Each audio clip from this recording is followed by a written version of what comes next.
Baik. Bismillahirrahmanirrahim. Assalamualaikum warahmatullahi wabarakatuh. Waalaikumsalam warahmatullahi Alhamdulillahirabbil alamin. Hamdan katsiran thayyiban mubarakan fih kama yuhibbu rabbuna wa yarda wa amma ba'd.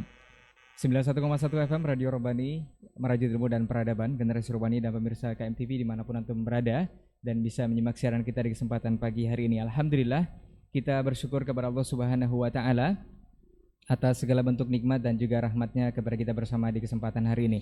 Kemudian salawat dan salam kepada Nabi Muhammad SAW. Kita bermohon salawat ini tersampaikan selalu hendaknya kepada seluruh keluarga beliau, kepada para sahabat dan juga kepada orang-orang yang senantiasa istiqomah menjaga dan menjalankan ajaran serta sunnah-sunnah beliau hingga hari kiamat kelak.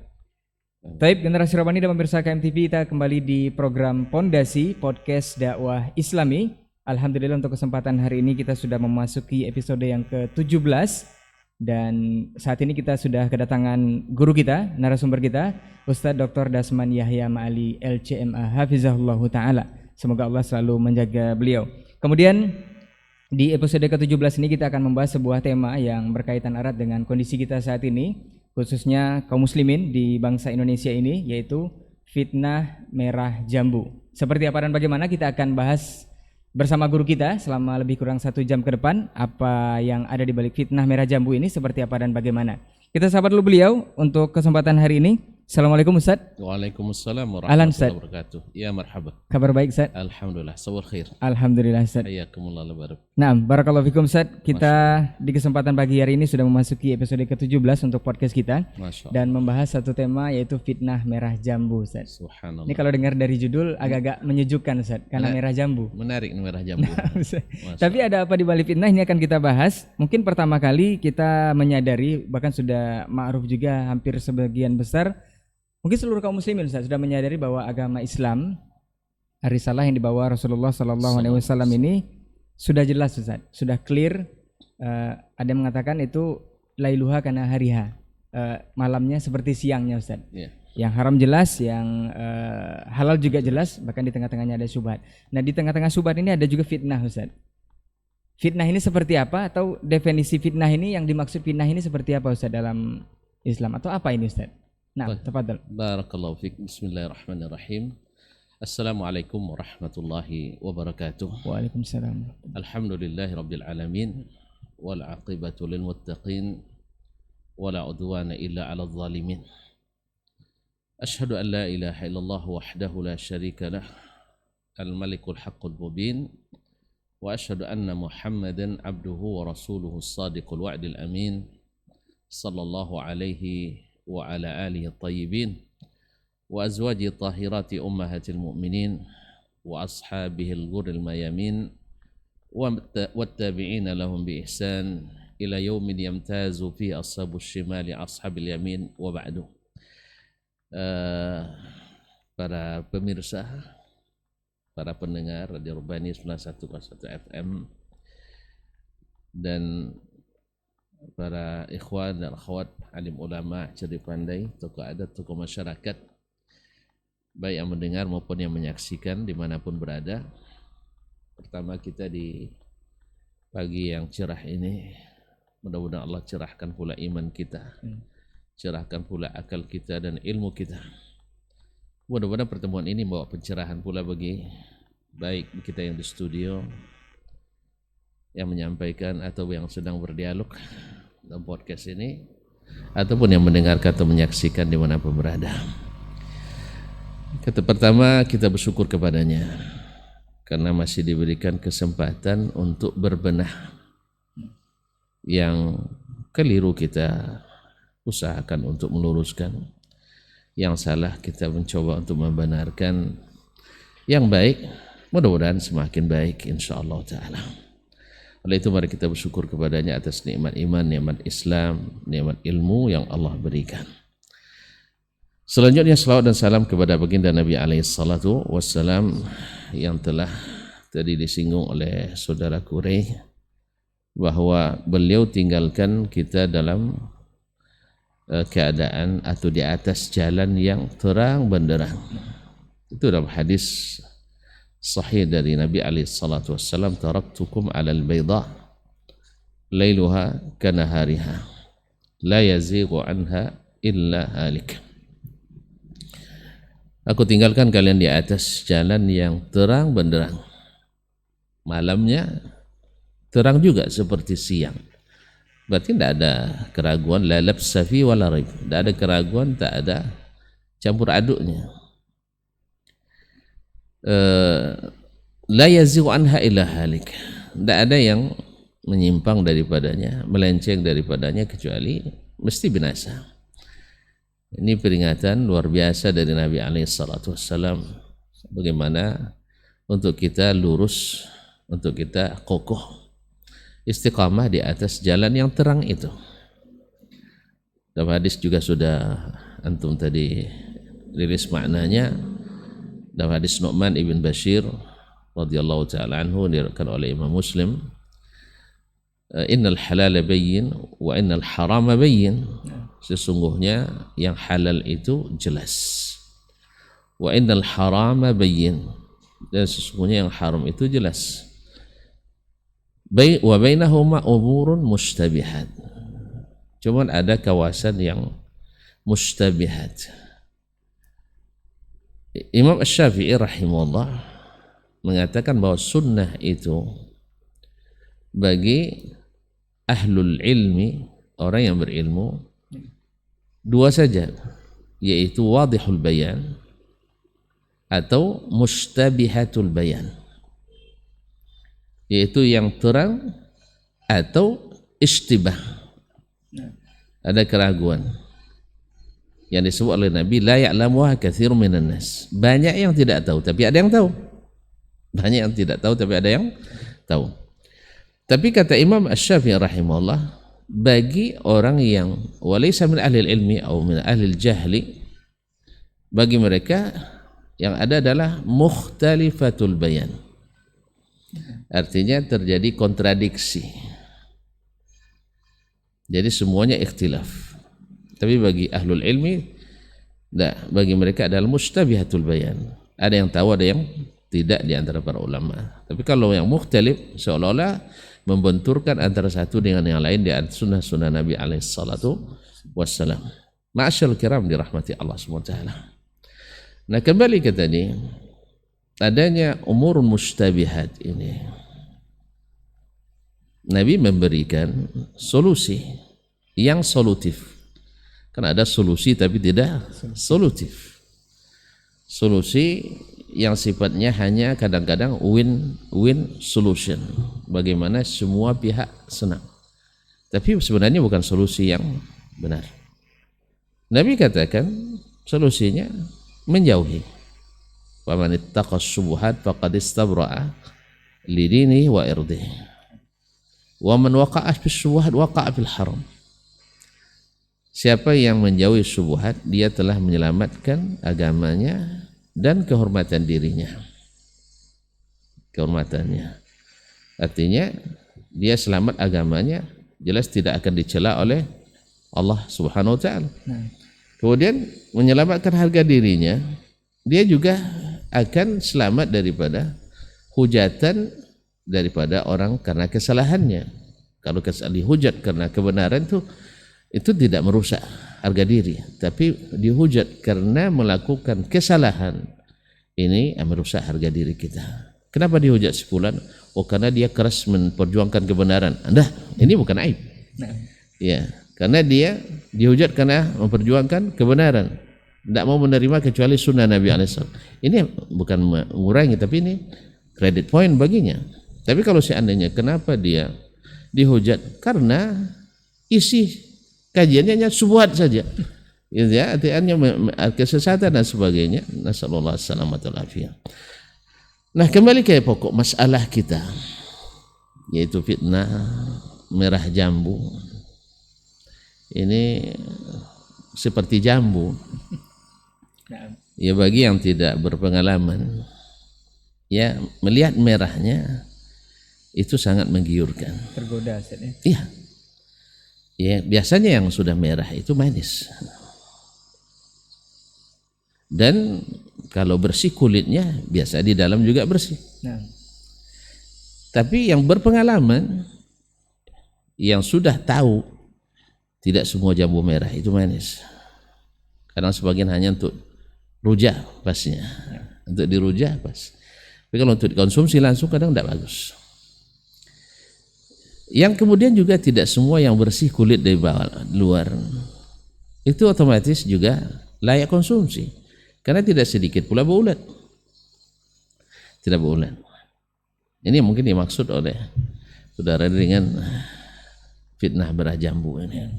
Berapa banyak kebatilan yang dibungkus dengan syubhat yang kulitnya masya Allah menakjubkan, warnanya mengagumkan, tampilannya menakjubkan, tetapi ternyata dia adalah sesuatu yang tidak tersimpan di dalamnya, sesuatu yang tidak menyehatkan. Nah, kembali kepada masalah fitnah, itu memang sudah merupakan sunnatullah dalam kehidupan ini, bahwasanya antara persaingan antara al-haq dengan yang batil tak akan pernah lepas, baik yang mutlaqul haq wa mutlaqul batil, yaitu hak sepenuhnya dan batil sepenuhnya, antara iman dengan kufur, syirik dengan tauhid, ya, antara iman dengan nifaq, ini kan antara kebatilan dengan kebenaran yang mutlak, atau antara yang tadi mustabihat ala ba'dhin nas, sebagian mengira itu hak, sebagian mengira itu kebatilan. Sudah merupakan sunnatullah. Dalam banyak ayat Allah sebutkan bahwa kita akan diuji.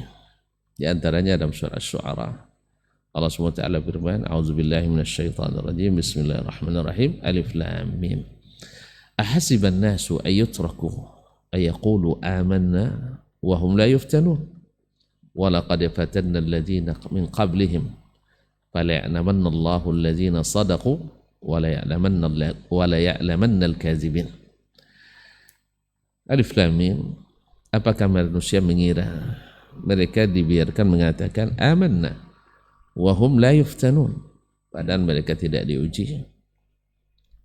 Wa laqad fatanna alladhina min qablihim, kami sungguh telah menguji orang-orang sebelum mereka, sehingga Allah mengetahui mana yang benar dan mana yang dusta, mana yang benar, mana yang dusta. Ma'asyar kiram dirahmati Allah, Allah sebelum menguji sudah tahu bahwa ini imannya benar, ini imannya munafik. Allah sudah tahu ini imannya bertauhid, ini imannya bercampur syirik. Allah tahu. Tetapi supaya ini hujjah bagi manusia, kamu kan sudah diuji, sudah ditunjukkan, untuk dibuktikan dalam aplikasi nyata bagi kita bahwa ini orang yang shadiq, ini orang yang kadzib, ini yang benar, ini yang dusta. Wa linabluwa ba'dakum bi ba'd, dan kami akan menguji kalian, sebagian kalian dengan sebagian yang lain. Dan ujian itu bermacam-macam, ada yang berbentuk kebaikan, ada yang berbentuk keburukan. Wa nabluukum bisyarri wal khair fitnah, kami uji kalian dengan fitnah kebaikan dan fitnah keburukan. Ma'asyarul kiram yang dirahmati Allah Subhanahu wa taala. Jadi fitnah adalah sesuatu yang merupakan sunnatullah. Dan itu mungkin bertanya, apa makna fitnah itu? Fitnah dalam bahasa Arab mengandung berbagai makna yang sebenarnya bermuara pada satu juga, yaitu ujian. Di antara makna fitnah adalah musibah. Wattaqu fitnatan la tusibanna alladzina zalamu minkum khassah. Takutlah kalian terhadap fitnah, yaitu musibah yang tidak hanya menimpa orang-orang zalim saja di antara kalian. Artinya fitnah itu, musibah itu bila turun, ya yang saleh, yang taleh ikut, yang muslim, yang non muslim terbawa. Makanya semua kita berkepentingan untuk menjaga kondisivitas, jangan sampai turun musibah, yaitu dengan merusak di atas permukaan bumi sesuatu yang sudah Allah islah. Nah, Ustaz. Jadi boleh dikatakan fitnah ini muaranya kepada ujian. Ujian. Dalam definisi agama kita. Apakah juga bisa disamakan Ustaz dengan ada ungkapan Ustaz, fitnah itu lebih kejam dari pembunuhan. Ini korelasinya Mungkin seperti itu apa, Ustaz? diambil dari ayat wal fitnatu asyaddu minal qatl. Nah, Fitnah itu lebih kejam dari pembunuh. pembunuhan. Bisa disinkronkan juga Ustaz dengan ujian tidak? Itu cuman Ini kan ketika Allah wajibkan memerangi waqatilul musyrikin kafah. nah, Perangilah orang-orang musyrikin secara menyeluruh. Orang-orang merasa berat. Ini kan konsekuensi daripada memerangi. Kan terjadi pembunuhan. Lalu Allah jawab, wal fitnatu asyaddu minal qatli. Yaitu fitnah, kesyirikan itu lebih dahsyat dari pembunuhan. nah. Jadi bukan fitnah seperti yang kita pahami secara ini. Sebulan misalnya tidak mencuri lalu difitnah dia mencuri. Bulan tidak korupsi lalu difitnah sebagai korupsi. Bulan tidak berbohong tapi difitnah. Bukan itu maksudnya. Bukan seperti itu Ustaz. Bukan. Jadi fitnah yang lebih dahsyat, lebih keras dari pembunuhan itu adalah fitnah kesyirikan. Kenapa syirik disebut fitnah? Ikhwani fillah, ujian. Karena orang berbuat syirik itu rata-rata karena menganggap itu baik. Nah, Tidak ada orang berbuat syirik kecuali menganggap itu sebuah kebaikan. Atau lihatlah orang-orang di zaman sebelum Nabi Nuh diutus. Ini kan seperti kisahkan oleh Ibnu Abbas, disebutkan oleh Imam At-Tabari dalam tafsirnya dan yang lain-lain, bahwa awal mulanya umat ini di atas tauhid. Lama sekali kisah, sekitar 1200 tahun antara Nabi Adam dengan Nabi Nuh alaihissalam. Walakin syayatin ijtalathum. Syaitanlah yang merubah jalan mereka. Di saat mereka sudah jauh dari ilmu. Nah, tadi nanti ketika mungkin akan kita sebutkan bahwa di antara sebab selamat dari fitnah itu adalah ilmu yang bermanfaat, ilmu yang sahih. Di saat mereka jauh dari ilmu dan ulama, akhirnya mereka beragama sesuai dengan perasaan dan pikiran. Datanglah syaitan kepada mereka. Otomatis jauh dari agama tentu akan banyak kemungkaran, banyak kefasikan, banyak kemaksiatan. Nah, melihat itu syaitan masuk dari bab itu. Kalian sekarang anak orang-orang saleh, tapi kerja kalian bikin maksiat. Ya, sama sekarang misalnya mungkin ada di antara yang terlibat narkoba, anak dulu datuknya kiai. Atau mungkin pamannya ustadz, buya dan sebagainya. Nah, ketika dia disentuh perasaannya, kamu kan cucu kiai dan seterusnya. Nah, datang syaitan mengatakan itu kepadanya. Mereka pun merasa terenyuh juga. Syaitan itu tapi bentuknya ada bentuk asli. Bentuk asli takut orang. Ini bentuknya bentuk kiai datangnya. Dan itu orang alim, syekh, orang taat, orang saleh. Lalu gimana syekh? Ya kami dah terlanjur begini. Mudah saja kalian nanti supaya kan kalian kalau ingat nenek moyang kalian yang saleh-saleh itu, yang wali-wali itu, kalian akan kembali beribadah. Ingat dengan gambar, maka dibuatlah gambar-gambar di tempat biasa mereka berkumpul, tampilkan Syekh Yaguth, Syekh Ya'uq, Syekh Nasr, seperti diceritakan dalam surat Nuh alaihissalam. Lah, habis generasi ini mereka juga tidak berilmu, datang lagi syaitan dalam bentuk orang saleh tadi.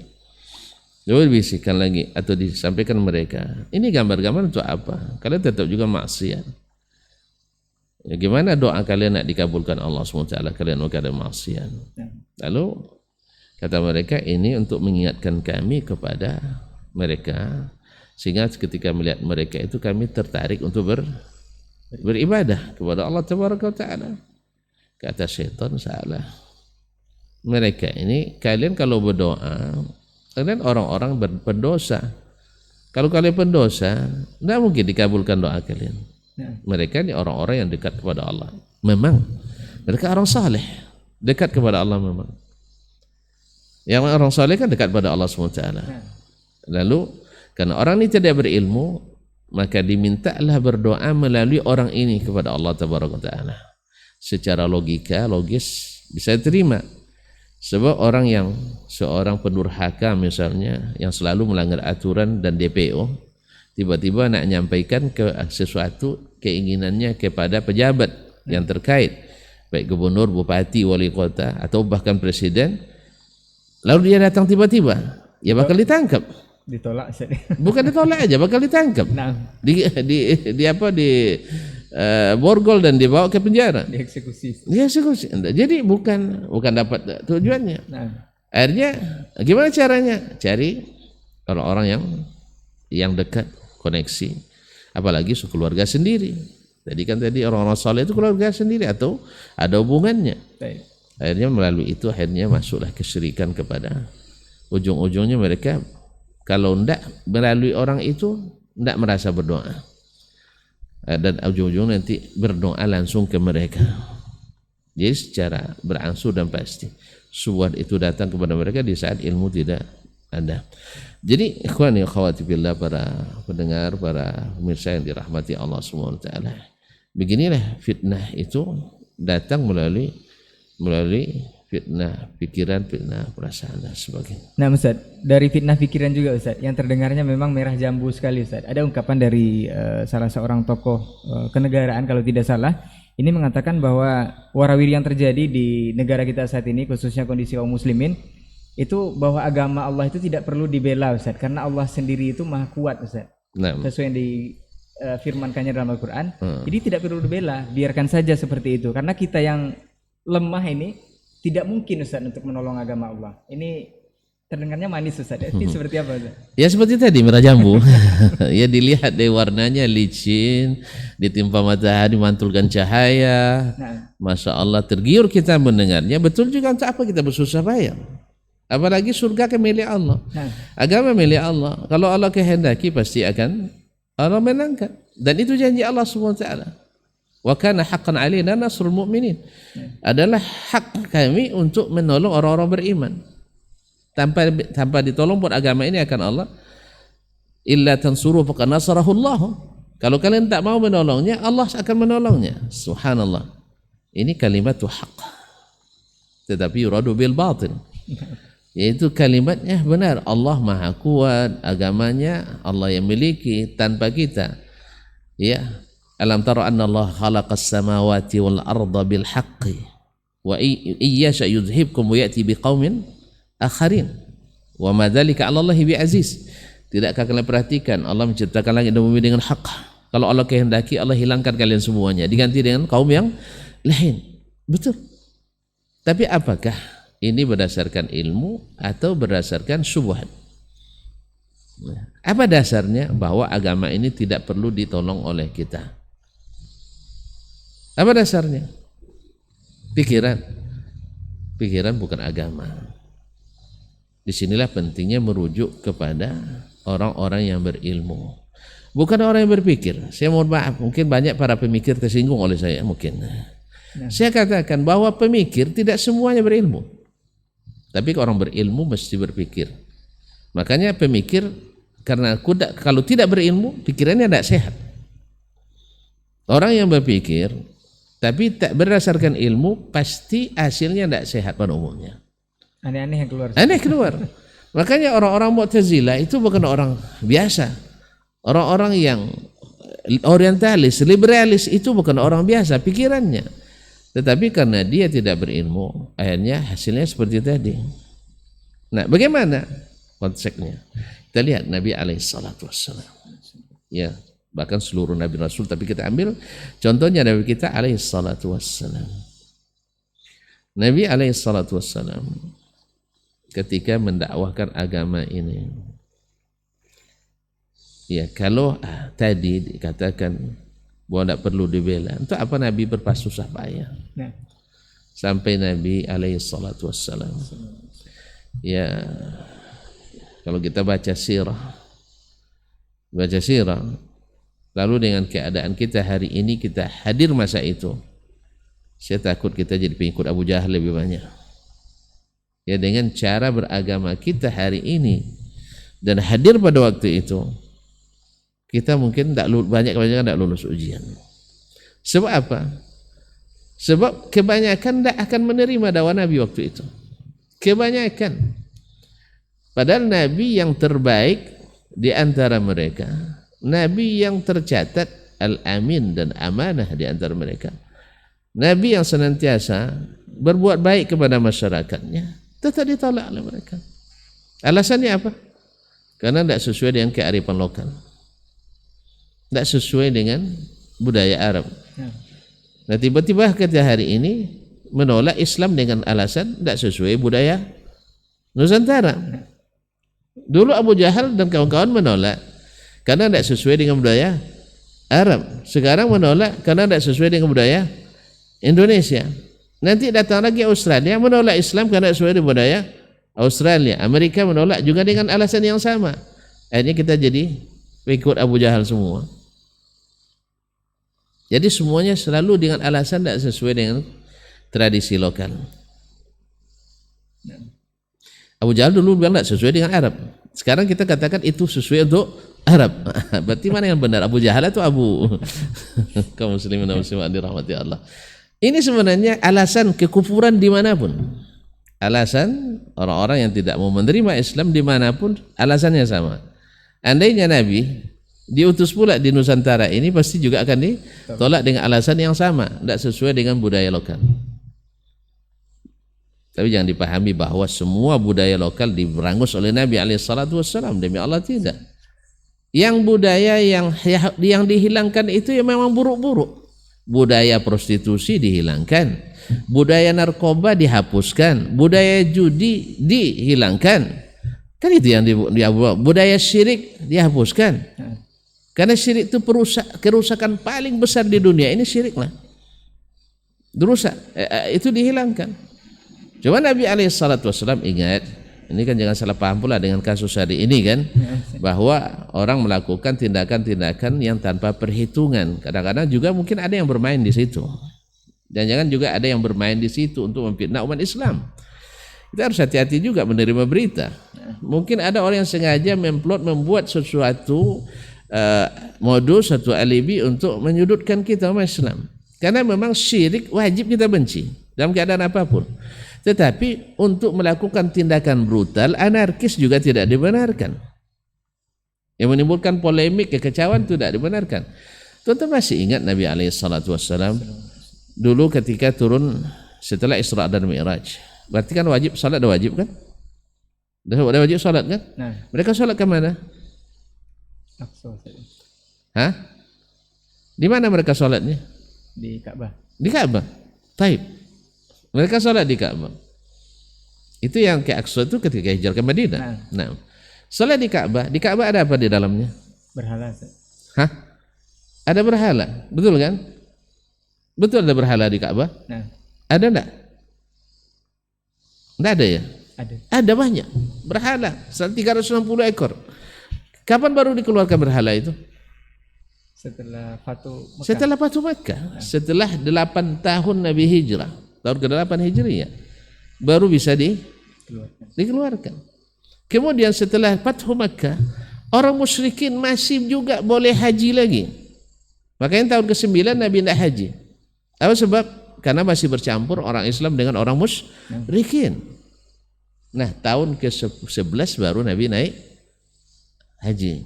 Tahun ke-10 maksud saya. Tahun ke-9 Nabi tidak haji, tahun ke-10 baru haji, dan Nabi umumkan ketika tahun 9 itu Nabi utus Ali bin Abi Thalib untuk mengumumkan ayat bara'ah bahwa tidak boleh kaum musyrikin untuk haji lagi tahun depan. Ini tahun terakhir mereka. Siapa yang nak haji mesti muslim karena syirik sudah tidak dibolehkan. Nah, Nabi SAW tidak serta-merta ya menghancurkan apa yang menjadi sumber kesyirikan di dalam Ka'bah sendiri. Nabi tetap salat karena masih belum ada perintah untuk itu. Jangan beralasan misalnya bahwa Nabi Ibrahim alaihissalam melakukan tindakan waktu itu. Pertama, Ibrahim alaihissalam memang sudah diancam. Ibrahim kan sudah Nabi dia melakukannya dengan wahyu. Ibrahim kan melakukan itu sudah jadi Nabi dia. Oleh itu kaum muslimin dan muslimat dirahmati Allah SWT. Jadi Ibrahim melakukan yang perintah Allah. dengan perintah Allah tabaraka wa taala. Dan Nabi juga melakukan hal yang sama dengan perintah Allah tabaraka wa taala. Nah Ustaz, Nah, kalau boleh dikatakan itu yang melakukan Nabi Ibrahim Ustaz ya. Kalau Ya. sekarang mungkin Pak Ibrahim Ustaz. Ibrahim. Baik, kembali ke yang tadi. Nah, Masalah apakah agama ini, agama Allah kan kuat. Innallaha wal razzaqu dzul quwwah. Innallaha huwar razzaqu dzul quwwatil matin. Allah pemberi rezeki dan Maha kuat, dan agama ini agama kuat dan seterusnya. Tak perlu tolong. Antum ma'asyarul kiram dirahmati Allah. Antum tidak mau, ya, itu urusan antum. Tapi antum tidak dapat bagian. Allah menjadikan agama ini para penolongnya karena Allah ingin kita dapat bukti keimanan kita. Di antaranya datang dalam surat Al-Hujurat ketika orang-orang Badui datang. Qalatil Arabu amanna. Orang-orang Arab Badui berkata, kami sudah beriman. Allah yang jawab, qul lam tu'minu. Katakan kalian belum beriman. Walakin qulu aslamna. Tapi katakan kami baru masuk Islam. Walamma yadkhulul imanu fi qulubikum. Islam itu belum masuk dalam hati kalian. Wa in tuti'ullaha wa rasulahu la yalitkum min amalikum syai'a. Kalian taat kepada Allah dan Rasulnya, Allah tak rugikan kalian dari amal kalian sedikit pun. Innallaha ghafurur rahim. Allah Maha Pengampun lagi Maha Penyayang.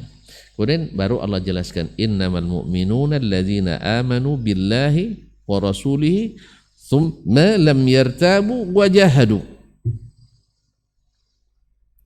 Ya, wajahadu fi sabilillah bi amwalihim wa anfusihim ulaika humus shadiqun. Orang yang beriman itu hanyalah mereka yang beriman pada Allah dan Rasulnya tanpa ragu. Tanpa ragu. Nah sekarang antum beriman pada Allah, otomatis percaya dengan berita yang disampaikannya dan taat pada perintah yang diturunkannya, menghindari larangan yang dilarangnya.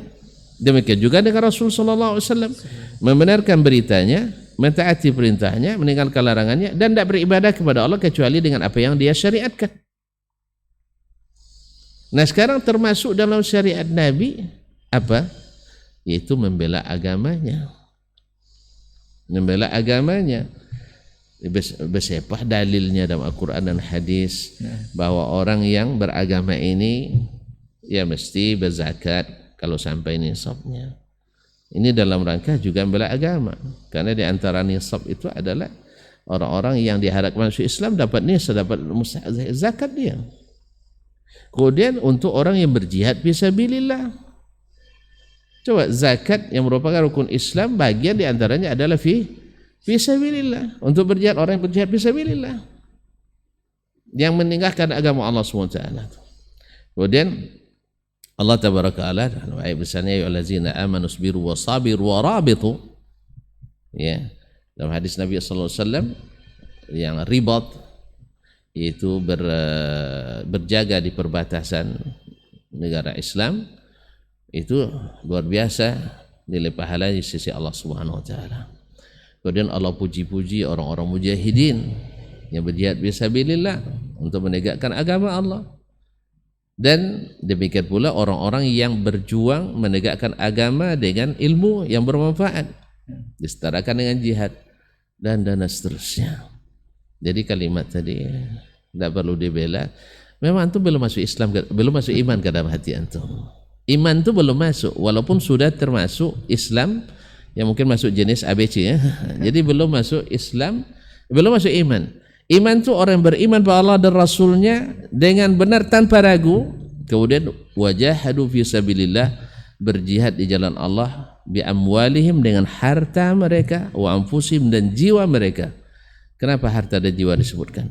Karena yang paling dijaga orang tuh satu hartanya, satu jiwanya. Kenapa harta didahulukan? Antum biasanya lebih cinta pada harta daripada jiwa sendiri. Ya, untuk mencari harta antum padai kadang-kadang tidak istirahat, lupa istirahat. Ya, setelah itu baru dapat duit, baru dihabiskan untuk berobat. Nasallallahu salamatul afiyah. Nah Ustaz, barakallahu fikum. Ini menarik Ustaz dari ungkapan Ustaz tadi, bahwa ini koreksi juga kalau salah Ustaz, bahwa ragam kreasi di syariat yang sudah disampaikan oleh Rasulullah SAW terhadap terkait agama kita ini Ustaz, khususnya kondisi kita saat ini, sahabat Nabi Abu Darda radhiyallahu an mengatakan bahwa di saat kondisinya terakhir, kalau tidak salah saat terakhir beliau hidup, Ustaz, itu mendapati yang sama dari umat Islam ini adalah sholat saja, Ustaz. Sholat menghadap kiblat itu aja yang sama. Saking banyak perbedaannya, banyak perbedaan apalagi di kondisi kita saat ini, Ustaz, tentu akan lebih banyak lagi. Nah, yang mau ditanyakan, Ustaz, terkait fitnah merah jambu ini, bahwa saat ini para dai ada yang mengungkapkan bahwa kita tidak perlu lagi terlalu kekeh atau terlalu rutin atau terlalu rajin dalam beribadah ini, Ustaz. Khususnya yang sunat-sunat ini, Ustaz. Takutnya seperti sholat tahajud, seperti sholat duha, seperti zikir dan yang lainnya, atau salawat dan lain-lainnya, itu jangan terlalu rutin karena ini akan mewajibkan sesuatu yang sunnah, dan ini akan berakibat juga keterpaksaan dalam beribadah. Jadi ya biasa-biasa saja, Ustaz. Apakah ungkapan seperti ini perlu dipublish kepada masyarakat sehingga nanti ada yang menimbulkan kesalahpahaman, atau terdengarnya ini manis, Ustaz, terdengarnya merah jambu sekali? Apakah ini benar atau seperti apa, Ustaz? Ini jambu beulat ya. Iya, merah jambu tapi beulat di dalamnya. Nah, Ustaz. Akhi fillah, akhti fillah, antum mengatakan ini, ya, bukankah Nabi kita alaihi salatu wassalam wa huwa asyraful khalq, Nabi yang paling mulia, kemudian dijamin masuk surga dan diampuni dosanya yang telah lalu dan yang akan datang. Nah, dengan demikian, kalau kita berandai-andai seperti minjam bahasa yang digunakan oleh Hajjaj bin Yusuf Ats-Tsaqafi, inna Allah takaffala lana rizqad dunya wa wakala ilaina rizqal akhirah. Allah jamin rezeki dunia kita, jamin. Antum cari tidak cari, kalau rezeki dapat. Tapi kenapa cari juga? Gitu. Kalau benar seperti tadi, antum sudah tentukan, cari tak cari dapat, tidak usah beribadah serius. Tapi antum kok dia yakin rezeki ditentukan, kenapa begitu rajin cari rezeki? Ya kan? Padahal sudah ditentukan. Mati sudah ditentukan. Tetapi antum kenapa rajin menjaga diri untuk tidak mati? Sama juga dengan tadi. Akhirat sudah ditentukan. Yang masuk surga ditentukan masuk surga. Yang masuk neraka masuk surga. Kenapa tidak seperti ini? Ya, kenapa antum tidak rajin pula cari akhirat? Kenapa harus biasa-biasa saja?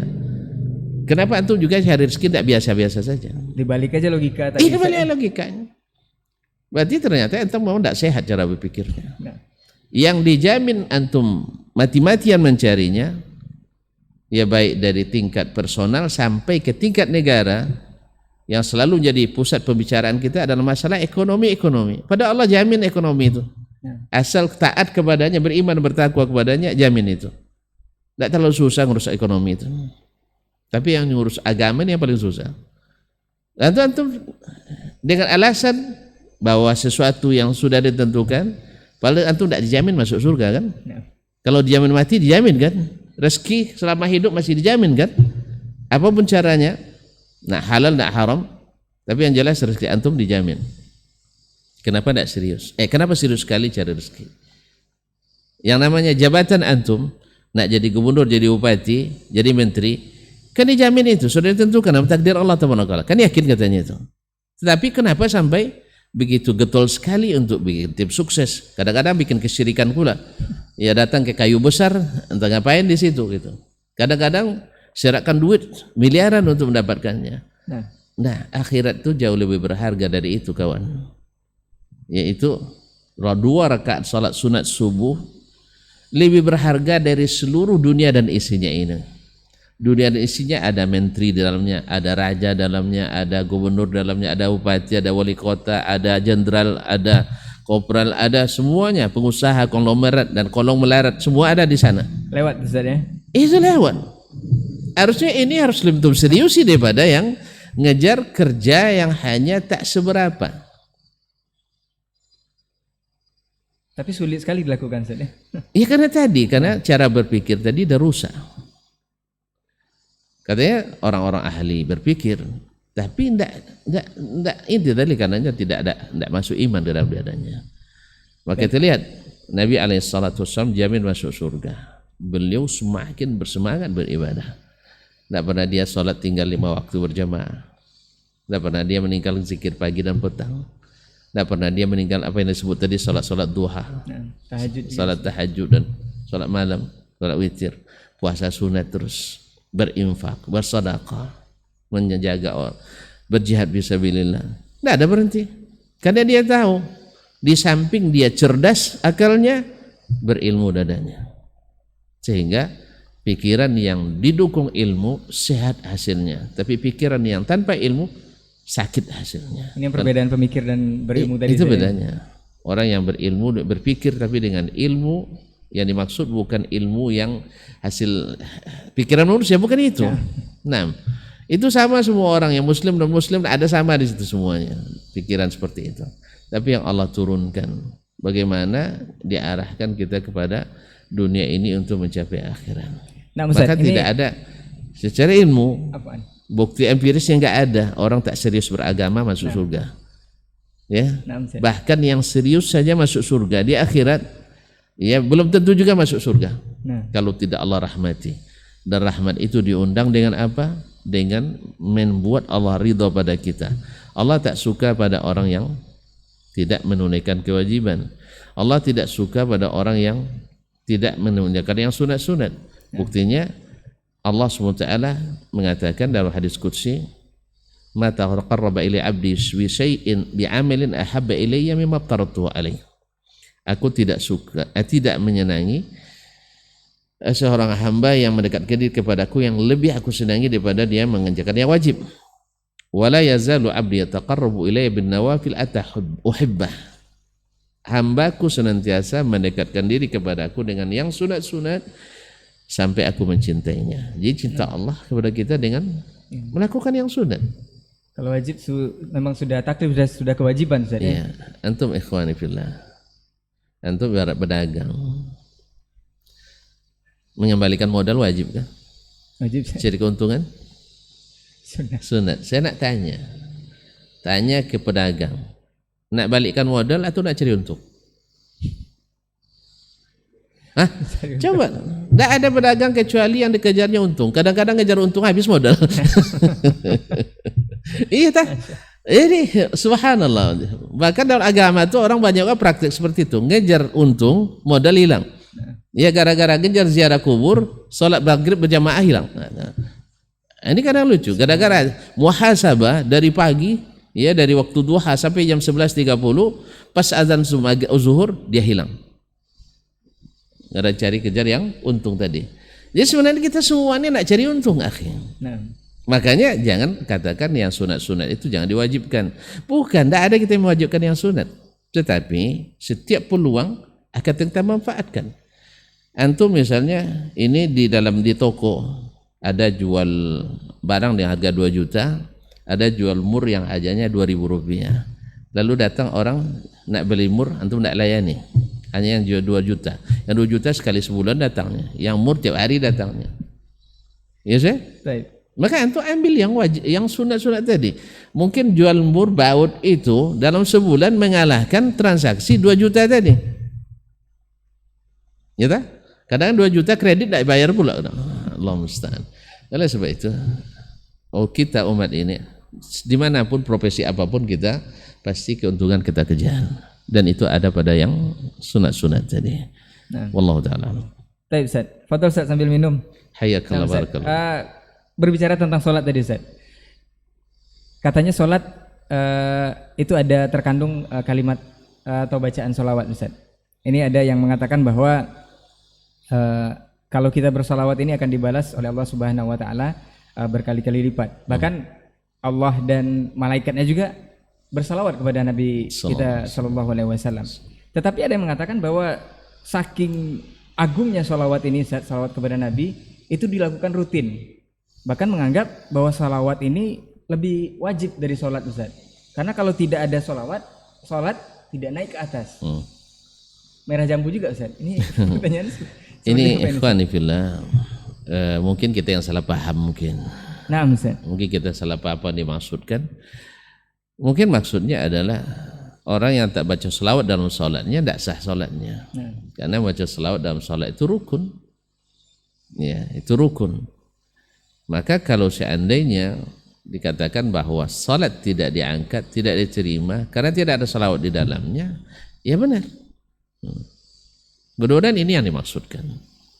Mudah-mudahan yang dimaksudkan. Tapi kalau seandainya yang dimaksudkan adalah antum salawat aja lah, tidak usah sholat. Ya alasan salawat kan jamak, sholat kan mufrad. Sholat satu, salawat. Ini sudah sampai jamak. mewajibkan Ustaz, bukan menganggap sholat ini tidak wajib dikalahkan sama sholawat ini Ustaz. Maksudnya sholat tidak wajib. Lebih wajib sholawat katanya Ustaz Dari salat. dari sholat. Wallahu alam. Ya Semoga pertama, maksudnya yang pertama tadi, semoga maksudnya seperti itu Ustaz. kalau lebih wajib artinya Anda boleh mendahulukan sholawat dari salat. Nah, Mendahulukan sholawat dari salat. Ini wallahu alam, mungkin kadang-kadang ilmu kita tidak dikenal dalam apa namanya, dalam kajian-kajian ulama al-Islam. Karena salawat itu bagian dari sekian banyak bagian salat. Dan dalil-dalil semuanya, ya baik dari Al-Quran maupun hadis, menjadikan salat itu sebagai sesuatu yang lebih utama dari semuanya. nah, Masa sesuatu bagian terkecil dari seluruh yang komplit lebih tinggi nilainya dan lebih didahulukan daripada antum sekarang, karena itu kan logika mainnya kan, supaya logika juga sekarang. Antum punya mobil, ini mobil saya serahkan ke antum merek misalnya mobil Innova model terakhir, ya model terakhir lengkap komplit gitu, on the road, betul ya, on the road ya. Baik. Lalu dengan alasan mobil Alphard lebih mahal, saya serahkan ke antum mesin Alphard. Tidak ada bodinya, tidak ada sasisnya, ada lain, mesinnya aja. Iya kan? nah Ustaz. Karena ini unsur terpenting di dalam mobil itu. Saya serahkan mesin, mobil mahal pula. Antum terima yang mana? Innova yang tadi atau ini? Innova Ustaz. Kenapa? Langsung jalan. Langsung jalan. Artinya antum salat otomatis salawat. Tapi kalau salawat belum tentu Sholat. salat. Antum punya merek mobil mesin Alphard di rumah, orang tidak tahu antum punya mobil, tidak bisa antum naik mobil. Mesti dirakit. Walaupun aja. ini untuk merakit antum tidak punya juga, Nah, tidak punya modal untuk merakitnya. Apalagi saya. Nah, anggaplah misalnya harga mesinnya setara dengan Innova itu. Mesinnya mungkin kalau Innova berapa baru? Saya tidak tahu juga, pernah beli baru. Allahu alam Ustaz. Beli murah pun tidak juga. Nah.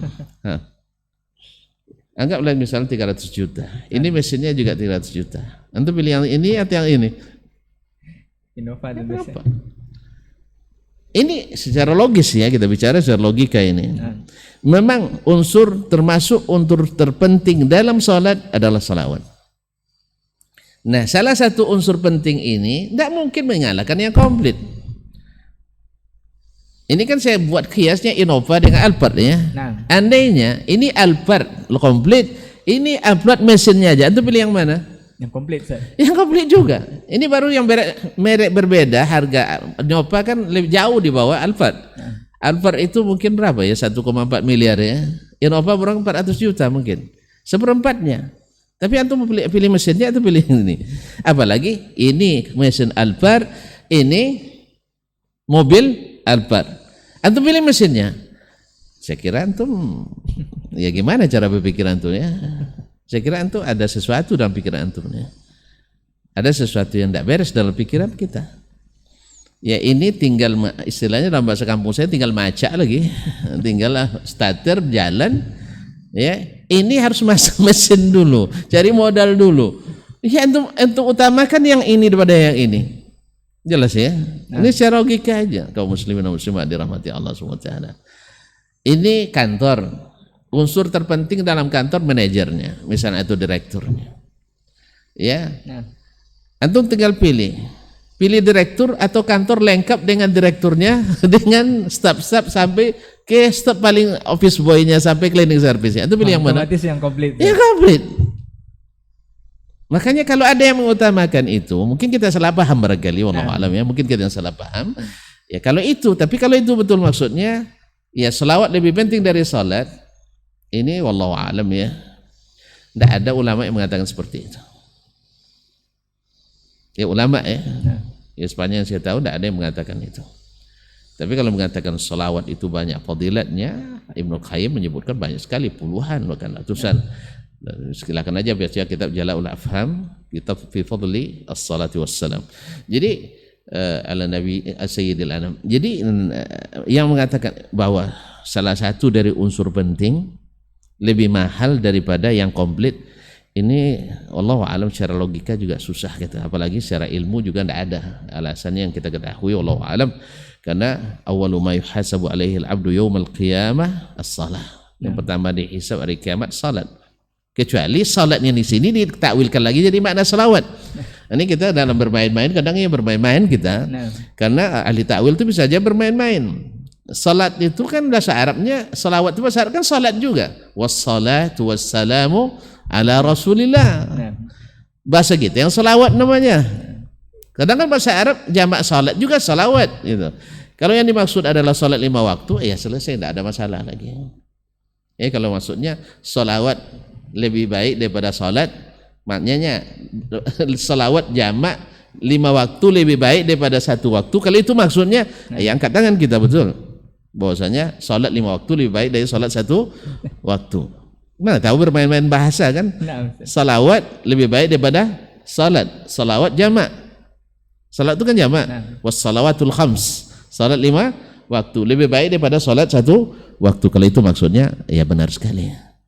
Tapi kalau yang maksudnya salawat kepada Nabi, Allahumma salli ala Muhammad wa ala ali Muhammad dan selain-lainnya, atau nak salawat apa namanya, banyak pula salawat modelnya dibuat orang kan, ada salawat macam-macam lah. Masyaallah kiram dirahmati Allah SWT. Kalau itu maksudnya, wallahu alam, antum salah, barangkali ada salah fikir di sini nih, salah berlogika atau keliru dalam bernalar gitu. Nah, saya sudah contohkan tadi. Ya, salah satu dari unsur penting di dalam solat masah mengalahkan yang komplitnya. Tidak mungkin. Tidak mungkin. Ya. Yang kedua, dia tidak salawat kan tidak rukun Islam. Salat yang rukun Islam, kecuali yang saya sebutkan belakangan tadi, maknanya 1 kali salat tidak lebih afdal dari 5 kali salat. Nah, itu maksudnya salawat lebih afdal daripada salat tuh. Ya betul itu secara bahasa. Mana tahu orang ini kadang main-main, kadang dia bahasa kan. Semoga yang tidak itu yang dimaksud Ustaz ya. Ustaz, berbicara tentang fitnah merah jambu ini Ustaz, ini statement paling kontroversial sepertinya Ustaz. Dewasa ini, bahkan baru-baru ini Ustaz, seorang yang digelari cukup berilmu di bidangnya mengatakan bahwa saat ini kaum yang dikatakan minoritas, boleh kita sebut Ustaz, ini yang mereka identikan dengan Wahabi atau istilahnya Salafi Wahabi, itu sekarang ini mereka dakwahnya seperti ini karena kecil aja baru, atau mereka itu masih sedikit Ustaz. Jadi kalau nanti suatu saat mereka bisa menyebarluaskan dakwah lebih bagus, lebih masif, lebih besar, itu akan berkuasa, ini akan menggulingkan kaum muslimin saat ini. Boleh dikatakan dengan menghancurkan atau dengan tanda kutip yang lebih ekstrimnya Ustaz, membantai seluruh kaum muslimin seperti yang diidentikan saat ini. Ini seperti apa Ustaz? Allahumma fir lana wal ikhwanina allazina sabaquna bil iman wa la taj'alna fi qulubina ghillan lil ladzina amanu rabbana innaka ra'ufur rahim. Semoga Allah ampuni dosa kita, ampuni dosa saudara-saudara kita yang dahulu masuk Islam, dan ampuni dosa kaum muslimin dan muslimat, mukminin dan mukminat. Dan semoga Allah angkat rasa dengki dalam hati kita kepada orang-orang beriman. Sesungguhnya Allah Maha Pengasih dan Maha Penyayang. Ma'asyiral ikhwan ya, rahmati Allah SWT. Qala ba'dus salaf, sebagian ulama salaf menyebutkan, azhir aqidataka, tunjukkan akidahmu linnas. Ini keyakinan saya. Hatta iza akhta'aka yusabbi'ubuk. Andainya engkau salah, mereka akan benarkan. Nah sekarang, alhamdulillah akidah kita jelaskan. Apa yang kita yakini, kita jelaskan. Dan dalil kita terang benderang, Al-Quran dan hadis. Dan juga apa yang datang dari as-salafus salih, yaitu sahabat, ya, yaitu sesuatu yang mereka sepakati. Kalau khilaf di antara mereka, yaitu tidak masuk manhaj namanya, yaitu yang mereka sepakati. Ketika Allah mengatakan dia di atas, kita katakan di atas dari Al-Quran, hadis, perkataan salaf. Ketika Allah mengatakan dia punya tangan, kita katakan dia punya tangan. Al-Quran, hadis, perkataan as-salaf. Alhamdulillah kitab akidah yang ditulis sebelum ditulisnya akidah-akidah yang bercampur dengan apa ini banyak sekali. Saya ada catatkan banyak di sini, misalnya akidah-akidah salafus saleh. Misalnya syiaru ashabil hadis Abi Ahmad Al-Hakim. Abu Ahmad Al-Hakim sahibul kuna wal asma. Usulus sunnah bil Qasim Ar-Razi 387. Kemudian Al-Hurufus Sab'a fi raddi 'ala al-Mu'tazilah wa ghairihim, yaitu penulisnya Abu Abdullah Al-Husain bin Ja'far Al-Mara'i Al-Iraqi thumma Al-Yamani 383. Ini mutaqaddimin semua. Kemudian Mukhtasar fil Mu'taqad lil Janadi Ar-Raddu 'ala al-Mu'tazilah As-Sulaimani Al-Bikandi Al-Bukhari 404. Kemudian dia juga menulis Ru'yatullah, melihat Allah di akhirat, ta'atu ulil amri, taat pada waliul amri, wadailu Ali radhiyallahu anhu, keutamaan Ali bin Abi Thalib, al-Ittiqad wal Barahin, dan As-Sunnah Ibn Syahin 385. Nah, dan seterusnya masih banyak lagi. Ada Syari'ah lil Ajurri, ada Usul Sunnah lil Barbahari, As-Sunnah lil Imam Ahmad, Sunnah li Abdullah bin Ahmad, Sunnah li Ibn Abi Asim, dan semuanya mereka Imam Ahmad 241. Nah, rujukan kita jelas Al-Quran dan Sunnah kita, karena kita ahlus sunnah wal jamaah. Nah, maka kita perlihatkan, andainya, makanya kita dengan sepenuh mulut kita ucapkan dan sepenuh hati kita harapkan, bila yang kita baca ini, yang kita yakini salah, alhamdulillah orang-orang yang mereka sebut dengan Al-Wahabiyah ini atau Wahabiyin ini, atau sebagian nyebut dengan Wahaboy, ya ini sebenarnya tidak akhlak seorang muslim, karena Allah katakan wala tanabazu bil alqab. Jangan panggil dengan gelar-gelaran yang tidak baik, mencemooh, memfitnah dan sebagainya. Tapi tidak apalah, ya, kita memakai kalimat-kalimat syar'i. Kullu bid'atin dhalalah. Kita tidak katakan kalau Allah tidak katakan, kalau Rasul tidak sampaikan, ya kan? Ya mereka. Kemudian gelar yang mereka buat untuk diri mereka sendiri, seperti Al-Mu'tazilah, I'tazalna, Al-Murji'ah dan sebagainya. Tapi membuat gelaran-gelaran baru, bahkan sampai juga kadang-kadang mencela fisik seseorang dan sebagainya. Ini adalah diharamkan dalam syariat. Tapi memang gaya jahiliyah itu seperti itu, yaitu suka merendahkan, suka menghina, dan lebih lagi suka memfitnah. Nah, kalaulah difitnah seperti tadi bahwa mereka ini belum berkuasa, kalau berkuasa nanti kita dibantainya. Ini dulu sudah disatakan kepada Nabi kita Muhammad sallallahu alaihi wasallam. Fitnah ini sudah ada. Habis kita nanti kalau dia berkuasa, itu ada. Tapi apakah seperti itu adanya? Orang yang mulai dari garuk kepala saja, kalau ada sunnahnya, nak pakai sunnah dia garuk kepala. Kalau tak ada tak akan garuk. Kalau tidak ada garuk gitu. Yang dilihat, disuruh oleh Nabi tinggikan celanamu, dia tinggikan. Yang dilarang oleh Nabi melawan kepada pemerintah yang sah, dia tak melawan. Bahkan berdemo saja mereka tidak mau. Ya, padahal yang mengatakan kadang-kadang menghasut massa untuk untuk mendemo pemerintah. Nah, Pemerintah yang berkuasa aja mereka lawan, apalagi yang tidak. Ini. Dan mereka, ya, Ahlus Sunnah itu seperti kata Imam Subhanallah Ibn Abi Asim, bahwa Ahlus Sunnah arhamu bi bil ummah min ghairihim. Ahlus Sunnah itu lebih penyayang kepada umat daripada yang lainnya. Nah, siapa Ahlus Sunnah? Yang mereka yang mengikut Ahlus Sunnah. Siapa Ahlus Sunnah itu? Yang hanya satu alirannya di zaman mereka, tidak ada terkotak-kotak, hanya sahabat Nabi SAW. Hanya sahabat Nabi SAW. Nah, kita mencoba beragama dari akidah, ibadah, muamalah sampai akhlak, meniru para sahabat Nabi SAW. Nah, apakah benar sahabat Nabi SAW, Nabi pertama yang dulu dituduh akan menghancurkan mereka, lalu Nabi setelah berkuasa menghancurkan mereka? Hanya fitnah. Hanya fitnah. Mereka dari awal ingin menghapuskan dakwah Nabi karena berbahaya. Demikian pula dengan Nabi Musa dulu yang dituduh oleh Fir'aun sebagai pengacau keamanan. Setelah berkuasa, apakah dia menghanguskan selain daripada mereka? Juga tidak.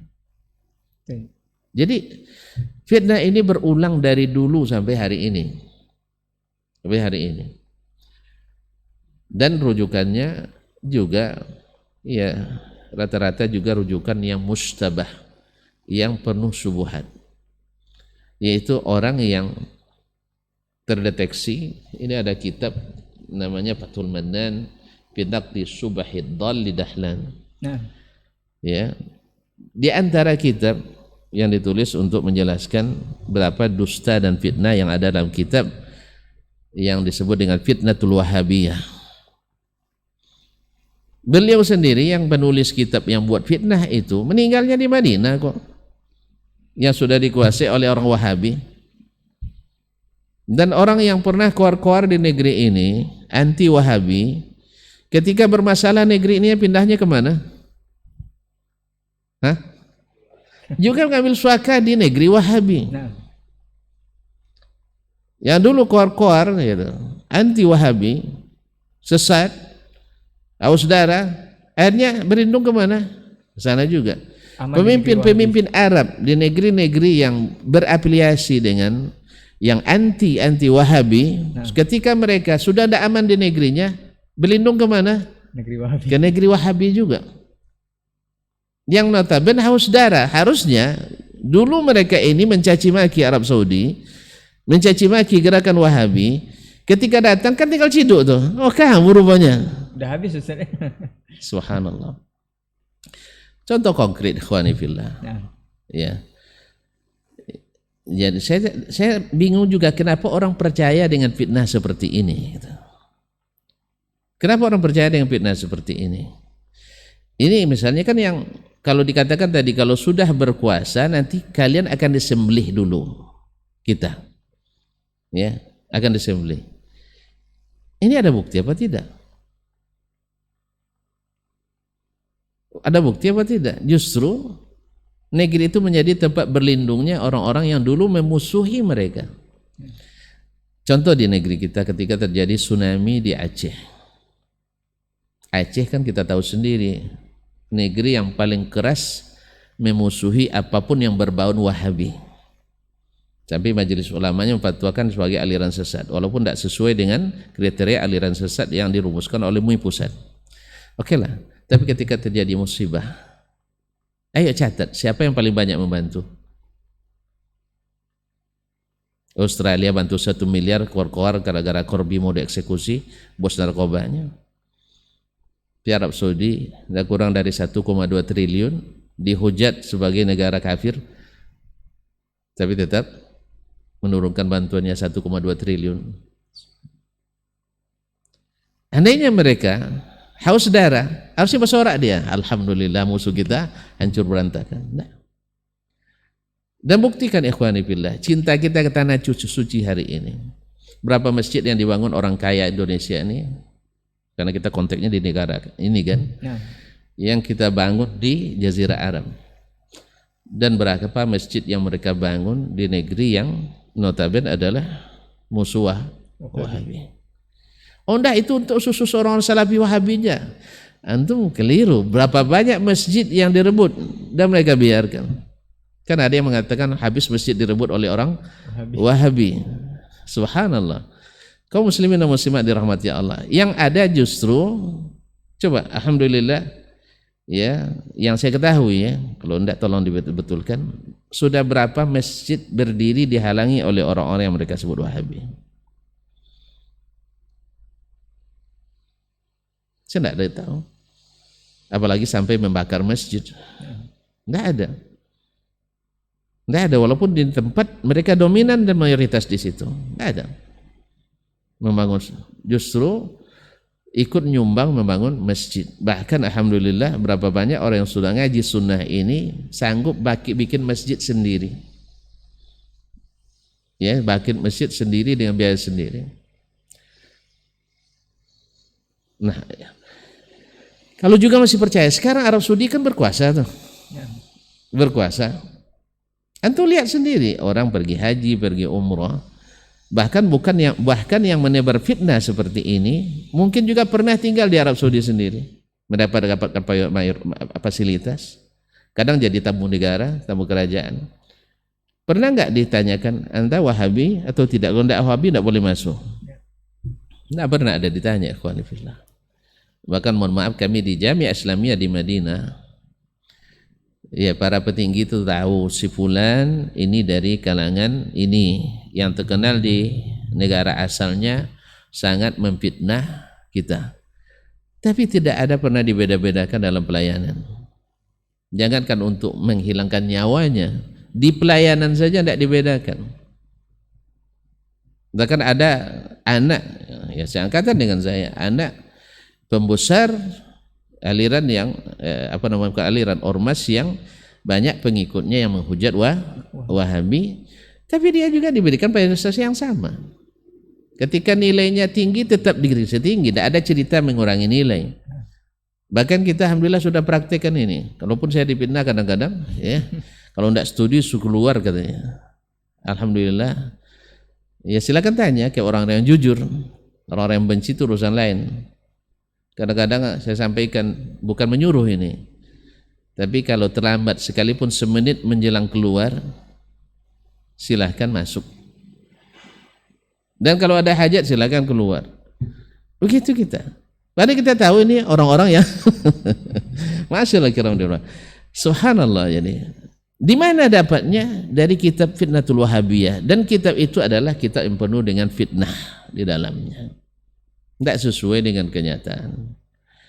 Walaupun kita katakan kesalahan pasti ada, kekeliruan pasti ada, baik disengaja pun tidak. Nah gitu kita harus diakui bahwa tidak sedikit dari kawan-kawan kita yang berdakwah kadang-kadang juga melakukan sesuatu yang tak terpuji gitu, demi untuk kepentingan yang katanya kepentingan dakwah. Misalnya menghapus ini dan sebagainya, atau tidak memberikan hak kepada yang berhak, dan itu ada memang. Tapi ini apakah seperti tadi sahabat mungkin salah satunya keluar dari manhaj semua, itu ijtihad pribadinya, tidak bisa kita bebankan kesalahan itu pada selainnya. Kita lihat sendiri bahwa sebagian fatwa sahabat berbeda dengan umumnya sahabat yang lain, kita katakan ijtihad pribadinya. Demikian juga pada hari ini. Di zaman sahabat aja masih ada yang salah, apalagi di zaman kita. Tapi yang kita maksud adalah yang ijma' umat kepadanya. Nah, kalau masih ada juga fitnah seperti ini, ya hanya Allah yang Maha tahu. Antum lihat sajalah, ya pergi ke Arab Saudi sana. Alhamdulillah, tengok nanti ditanya enggak waktu periksa paspor, Anda Wahabi atau tidak? Kalau tidak Wahabi berarti jalur kiri, di karantina dulu kan. Kalau Wahabi masuk jalur kanan, masuk surga. Enggak ada dibeda-beda kan saya. Nah, Justru alhamdulillah saya nanya kepada dubes, satu dubes Indonesia untuk Arab Saudi, dua dubes Arab Saudi untuk Indonesia, dengan pertanyaan yang sama. Ya, dengan pertanyaan yang sama. Tapi yang saya rilis di sini adalah jawaban dubes Arab Saudi. dengan pertanyaan begini, menurut Syekh bagaimana hubungan diplomatik antara Arab Saudi dengan Indonesia? Atau dia pakai mislah, dia buka kan, awalnya dia duduk sambil jawab berdiri dia, saking serius pertanyaannya. Karena saya bilang pertanyaan sama sudah saya tanya dulu dengan dubes kami, jawabannya secara singkat saya katakan, kami tahu sepertinya kami ini cinta bertepuk sebelah tangan, bertepuk sebelah tangan. Awak kalau dibelah dada ini tentang cinta negara yang paling dicintai oleh Arab Saudi, akan tertulis nama Indonesia di situ. Cuma sayang kayaknya saudara kami tidak menyadari itu. Itulah lebih kurang. Makanya ketika mereka memutuskan berbagai keputusan, misalnya ngambil tenaga kerja dari mana, mereka selalu mengutamakan Indonesia. Cuman karena memang personal, individu, ya walaupun tinggal di Mekah, Abu Jahal dulu juga tinggal di Mekah. Nah, jadi tanah tidak menyucikan. Walaupun saya berani mengatakan berdasarkan kasus yang pernah saya ikut menerjemahkannya di Mahkamah Tinggi Madinah dan juga di Kejaksaan Tingginya, rata-rata kasus yang melibatkan saudara-saudara kita baik TKI TKW, majikannya di atas 60% bukan asli Saudi, bukan asli orang Saudi, tapi orang asing yang kelahiran Arab Saudi, termasuk mungkin juga dari negeri kita. Tapi kan ini yang di framing, dijadikan the trending topic, yang dipublish ya, besar-besaran. Padahal satu terjadi di sana, 1000 terjadi di negeri kita. Ya, kasus-kasus yang sama, anggaplah misal gaji tidak dibayar, kira-kira di negeri kita ada enggak? Banyak sekali. Iya, tadi saya bilang satu terjadi di situ, 1000 ada di sini sekali. Kalau tidak percaya, silakan aja baca koran. Koran yang banyak kriminalnya di mana? Alhamdulillah saya di sana baca koran, jarang yang angka kriminal yang ada. Sehingga pernah dibuat penelitian bahwasanya 13 tahun di Arab Saudi, angka kriminalitasnya sebanding dengan 1 menit di kota Chicago, Amerika Serikat. Nah, kalau demikian begitu amannya, padahal di situ hidup orang-orang yang tak sepaham tuh, mungkin nggak kalau di persentase lebih banyak dari orang aslinya. Mungkin pendatang lebih banyak mungkin. Ya. Kalaulah misalnya Turki dapat pujian menampung pengungsi-pengungsi Suriah di kamp-kamp pengungsian, berapa ratus ribu, mungkin 250.000. Mereka lupa bahwa di Arab Saudi itu mereka bukan di kamp pengungsian. Mereka dapat izin berbaur dengan rakyat Arab Saudi sendiri. Boleh bekerja, diberikan izin tinggal tanpa batas. Mana yang lebih bagus, di kamp pengungsian atau di dalam hidup? Dan jumlahnya di atas 1 juta. Tapi Turki terpuji, Arab Saudi terhina. Tapi memang orang ikhlas itu jarang mempublish, ya, jarang memframing. Jadi oleh sebab itu ini fitnah, semoga Allah menjaga kita daripadanya. Dan kepada yang mengatakannya, mengingkari data dan fakta yang terlihat di depan mata. Jangan-jangan juga pernah juga jadi tenaga musim haji, cari duit di sana aja bisa juga. Ya, mereka membagi-bagi makanan dan sebagainya. Kalau dikatakan karakter keras, bersyukurlah kita di Indonesia ini karakter kita lembut. Jangan ikut-ikut pula keras pula. Ya. Mereka keras memang, itu diakui oleh mereka. Dosen-dosen kami sering mengatakan, kalian ini orangnya lembut-lembut karakternya, cuma akhlaknya kadang tidak ada katanya. Kalau mereka keras bawaannya, tapi akhlaknya tinggi gitu. Apa contohnya? Awak, ya, orang bersalah ke kita, tidak marah kita memang, saking lembutnya. Maaf mas, kaki saya masih dipakai katanya kan. Tapi setelah itu tidak disapa sampai 2 tahun. Mereka beda. Marah-marah dengan antum, tapi siang nanti dia tidak bisa makan bersama dengan kita. disuapin pula kita. Jadi bedanya, ini akhlak. Kita belum jelas salah sudah fitnah. Mereka sudah difitnah tak menyalahkan. Nampak tuh? Nah. Mereka sudah difitnah tapi mereka tak menyalahkan. Nah sekarang datang buku yang orangnya sendiri meninggal dengan aman di tempat yang dia tuduh sebagai haus darah itu.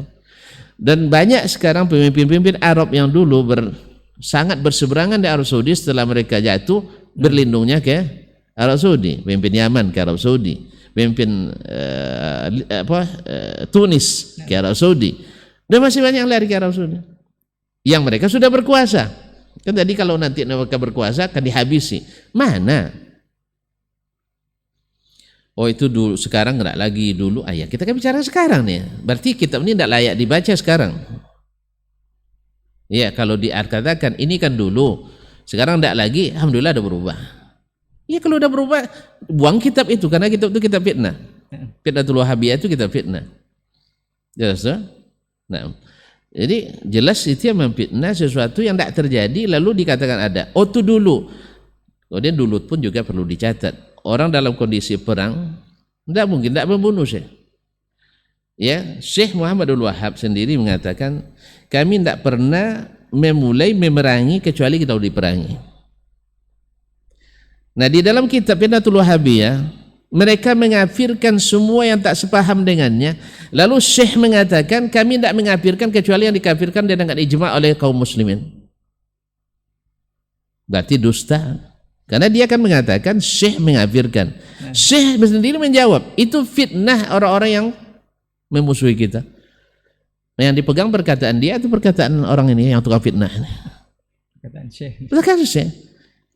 Dan kenyataan yang ada hari ini, ya, alhamdulillah kita juga belajar dhawabitut takfir dalam kitab dan sunnah, dan ini sangat ditekankan karena mengafirkan orang itu bukan masalah mudah. Sama juga membid'ahkan juga tidak masalah mudah. Tapi membaca ini amal bid'ah, ini amal bid'ah. Ya kalau ternyata salah, ayo sampaikan dalilnya. Tapi jangan berdalih. Kita tidak pakai dalih dong. Kita pakai dalil. Kita kan sudah tahu bahwa Al-Quran hadis. Hadis itu terbagi 3, perkataan Nabi, perbuatan Nabi, dan persetujuan Nabi. Di mana persetujuan Nabi dengan amalia itu? Enggak ada. Kemudian dikatakan oleh Nabi, ini bisa dipahami ini. Siapa yang memahaminya? Sahabat tidak memahami seperti itu. Tabi'in tidak ada yang mengamalkan itu. Imam yang 4 ada yang mengatakan, tiba-tiba di abad ini ada yang mengatakan itu. Berarti ada masalah itu. Tidak ada dalil, berarti tafsir kita keliru. Karena dibuat dulu baru dicarikan dalihnya, bukan dicarikan dalil. Yang seperti ini tidak mungkin kita katakan ini sunnah. Karena apa? Tidak ada dalam perkataan, tidak ada dalam perbuatan, dan tidak ada dalam persetujuan. Oh berarti antum tidak paham hadis Nabi. Ya, antum tuduh tidak paham itu urusan antum. Tapi yang jelas saya memahami seperti para as-salaf memahaminya. Mereka tidak memahami seperti antum pahami. Buktinya tidak ada amal mereka seperti itu. Lalu semua yang tidak sepakat dengan mereka dikafirkan. Semua tidak sepakat mereka dikeluarkan dari Islam. Siapa yang bilang? Ini perkataan Syekh jelas. Berarti ini tukang fitnah. Walaupun dia orang yang punya nama. Yang punya nama juga bisa berdusta kok. Iya. Banyak orang-orang besar ya berdusta. Ya, saya tidak mau menyebutkan nama-nama, segarlah karena ya menjaga nama tidak baiknya ulama tersebut. Ya, nama tidak baiknya. Dia berdusta. Ya, ada seorang ulama yang mengatakan dalam kitabnya bahwasanya seluruh ulama mazhab Syafi'i mesti berakidah Asy'ari, dan semua yang mazhab Maliki mesti berakidah Asy'ari, demikian juga Hanafi. Subhanallah. Dan tidak ada yang tidak mengikut akidah Asy'ari kecuali yang klene-klene saja. Ya ini kalau ditelusuri, saya sudah catat juga ratusan ulama yang bukan klene. Ya biar tahu ya, bukan klene, seperti As-Sarraj Ibn Suraij, misalnya dia digelar dengan Asy-Syafi'i Tsani, yaitu Syafi'i kedua. Kan ada Sultan Syarif Qasim 1, Qasim 2 ya. Ini Ats-Tsaninya. Kemudian Abu Hamid Al-Isfaraini digelar dengan Asy-Syafi'i Tsalis, Syafi'i ketiga. Ada Imamul A'immah Muhammad bin Ishaq ibn Khuzaimah yang juga sezaman dengan Abu Hasan Asy'ari dan setelahnya, juga digelar dengan Imamul A'immah. Klene itu. Berarti ulama yang menurut itu tadi juga memfitnah seolah-olah, dan bahkan ulama-ulama besar ramai mereka yang nyata-nyata menolak akidah itu, nyata-nyata menolak. Oh enggak, mereka mengafirkan, sama di sana juga ada yang mengafirkan, sebelah sini juga mengafirkan, karena di setiap golongan pasti ada yang gulu, pasti ada. Tapi apakah itu yang merupakan manhaj umumnya? Tidak. Jelas ya? Jadi oleh sebab itu, karena kitab tadi fitnahnya secara umum, siapapun yang tidak bersependapat dengan mereka halalkan darahnya, kan fitnah itu, walaupun seorang ulama besar. Karena kita bukan menukar kebenaran itu bukan karena besarnya nama, tapi kenyataan yang membenarkan atau mendustakan. Oleh sebab itu semoga Allah berikan kita kesadaran, dan khususnya para pemangku kebijakan, karena kadang-kadang ini hasutan kepada pihak terkait, ya pihak yang bertanggung jawab untuk menjaga stabilitas keamanan, supaya juga tidak tergesa-gesa mendengarkan dai-dai fitnah seperti ini. Sampai-sampai ada yang mengatakan harus dihapuskan dari permukaan bumi. Ini bukan perkataan ulama ini. Ya. Allah sendiri tidak akan menghapuskan orang kafir di permukaan bumi ini. Orang musyrik akan tetap ada sampai kiamat. Bahkan kiamat itu tak berdiri kecuali di muka bumi tak ada kecuali orang kafir. Terus antum menghapuskan orang yang belum tentu sesat, ya seolah-olah lebih dahsyat daripada orang-orang kafir gitu. Maka subhanallah ya, karena kalau hati penuh dengan kedengkian, kebencian, buta mata hati, buta mata kepala. Oleh itu yang nampak depan mata pun akan didustakannya.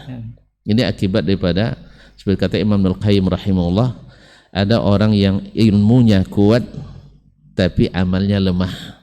Ini biasanya kalah oleh syahwat. Ada orang yang ilmunya lemah, amalnya kuat, ini biasanya kalah dengan subuhan. Oleh sebab itu kita harus memiliki kedua kekuatan, kekuatan ilmu dan kekuatan amal.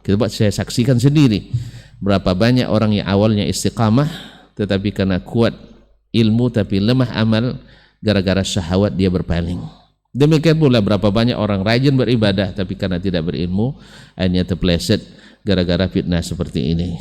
Gampang saja percaya karena nama besar dan popularitas, padahal tidak ada tercatat dalam kertas pun tidak ada, apalagi dalam kenyataan di lapangan. Lihat ke sendiri, alhamdulillah orang-orang yang santun-santun, orang yang ajaran, cuman keras kepada kesalahan, kan tidak semua orang juga keras kok. Ada yang keras, ada yang super keras. Ada yang keras. Maka ini juga nasihat kepada para dai, para ustadz, ya, daripada berkeras-keras lebih baik berlembut-lembut. Bukankah Nabi kita yang mengatakan bahwa rifqah itu tidak letakkan sesuatu kecuali menambah indahnya, dan tidak dicabut kecuali memperburuknya. Ya, keras tidak bermanfaat, lunak bermanfaat, ambil yang lunaknya, ambil yang keras. Ini juga pelajaran. Antum semakin ngaji jangan semakin keras, semakin ngaji semakin lunak. Umar dulu sebelum ngaji keras dia, tapi setelah ngaji sama Nabi, lembut dia. Kalau dengar ayat nangis dia. Kalau enggak, semakin ngaji dengar ayat tambah bangkang dia. Gimana? Berarti salah kaji kita. Ya, semakin dengar ayat diingatkan, kamu aja yang tahu ayat, kamu aja yang tahu sunnah katanya. Berarti membangkang dia. Diingatkan dengan Al-Quran, ittaqillah akhazatuhul izzatu bil itsm. Allah musta'an. Oleh sebab itu sekali lagi ini adalah fitnah. Mudah-mudahan Allah SWT tidak banyak yang mendengarkannya, dan semoga juga yang bersangkutan siapapun yang mengatakan asal fitnah, kita bertaubat aja daripadanya. Jangan kalah hawa nafsu gara-gara, jangan kalah kenyataan yang ada karena hawa dan keyakinan yang sudah terlanjur kita yakini. Kan bahaya itu hasutan. Kalau mereka kita dibantainya ini luar biasa hasutannya. Auzubillah tsumma na'udzubillah. Baik, jazakallah khair Ustaz. Barakallahu fikum untuk penjelasannya Ustaz. Mudah-mudahan ini menjadi pengetahuan, dan mudah-mudahan sebagian besar kaum muslimin tidak terpinah dengan fitnah merah jambu ini Ustaz. Baik, kita sudah hampir lebih kurang 1 jam Ustaz berbincang mengenai fitnah merah jambu ini. Nah terakhir Ustaz, mungkin paradoks Ustaz yang terjadi dengan kondisi kaum muslimin di negara kita saat ini. Kita prihatin ataupun turut juga khawatir ataupun turut berdoa untuk saudara-saudara kita yang di Lombok yang difitnah Ustaz dengan berawal dari potongan kajian seorang ustadz yang diviralkan oleh oknum yang tidak bertanggung jawab sehingga memicu kemarahan warga setempat dengan tindakan anarkis membakar rumah ibadah dan juga fasilitas pesantren atau pendidikan, Ustaz. Dan di sisi lain ada oknum atau ikhwan yang terlalu bersemangat mungkin dengan memberantas kesyirikan itu menendang sesajen di Semeru, Ustaz. Ini paradok kejadiannya terkait fitnah merah jambu ini. Ini seperti apa, Ustaz? Juga nasihat Ustaz untuk kaum muslimin seluruhnya, Ustaz. Pertama, alaikum bittiba'i man salaf. Mereka hendaklah kalian mengikuti yang orang-orang yang terbaik generasinya. Berkata salah seorang ulama, kalau saya tidak salah Imam Ahmad rahimahullah, waqa'atil fitnah baina Ali wa Muawiyah was sahabatu 10,000. Jumlah sahabat hari itu lebih dari 10.000 orang. Fama khaffa minhum fiha illa 30 atau aqal. Tidak ada yang terlibat di dalamnya kecuali sekira 30 orang saja. Coba lihat manhaj mereka. 10.000 orang. Yang terlibat hanya 30. Berapa persen? Kalau Ibnu Hajar dalam Al-Isabah menyebutkan 35.000. Berarti berapa itu ya? 10.000 satu. Artinya apa? Kita jauhi fitnah ini. Jangan terlibat baik apalagi dengan memancing di air keruh. Karena tidak mustahil ada pihak-pihak yang ingin bermain di dalamnya, bermain api. Maka kita jangan jadi penyulutnya. Sebab sekali lagi kita katakan bahwa saudara kita muslim sebesar apapun dosanya tetap saudara, kata Allah. Innamal mu'minuna ikhwah fa aslihu baina akhawaikum. Orang-orang beriman itu bersaudara, maka damaikan, jangan disulut, jangan dihasut. Ini gara-gara fitnah tadi, akhirnya jadi penghasut kita. Ma'asyiral kiram dirahmati Allah. Jangan jadi penghasut. Makanya sebaiknya dalam kondisi seperti ini banyak dari kita menahan lisan kecuali mengatakan kebaikan. Karena apa? Salah berucap walaupun menurut kita baik bisa saja konsekuensinya berat. Konsekuensi berat. Bisa kita menimbulkan musibah besar. Anggaplah sekarang antum menganggap saya aliran sesat. Tapi kan masih muslim kan? Nah. Baik. Mungkin Anda mengira antum masuk aliran sesat, tapi masih muslim kan? Masih. Nah, gara-gara anggapan saya yang menggebu-gebu antum ini aliran sesat, lalu saya stop dakwah antum. Ternyata antum yang benar, saya yang salah. Antusibu qauman bijahalatin fatusbihu ala ma fa'altum nadimin. Kalian nanti menyesal di akhirat. Kecuali antum memang punya dalil pasti. Ada nabi datang, ada mengaku datang ketemu nabi, itu masalahnya bahwa yang ngaji di kamar mengaji itu sesat itu kan, ya lagi mana dakwah seperti ini kan banyak dosa-dosa hari ini terjadi. Ini yang pertama, ikhwani fillah, bahwa sahabat kebanyakan ketika terjadi fitnah tidak ikut. Yang 30 itu ikut, kenapa? Karena mereka para pejabat. Ada yang pejabat di Muawiyah, ada yang pejabat di bawah Ali bin Abi Thalib, orang-orang dekatnya, tidak bisa keluar daripada itu.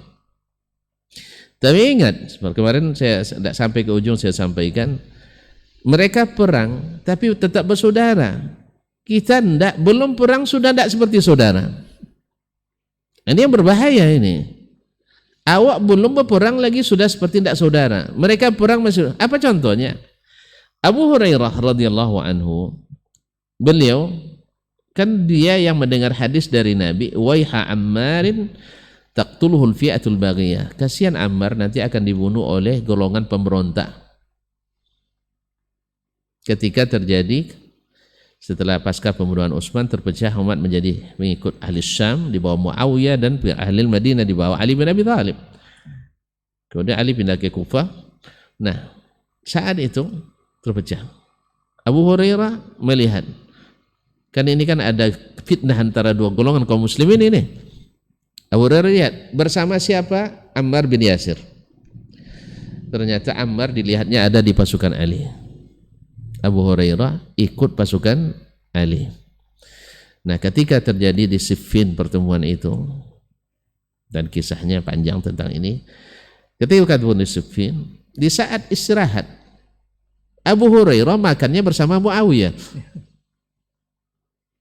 Ini yang saya maksud gitu. Orang tuh keras mungkin karakternya, tapi akhlaknya bagus.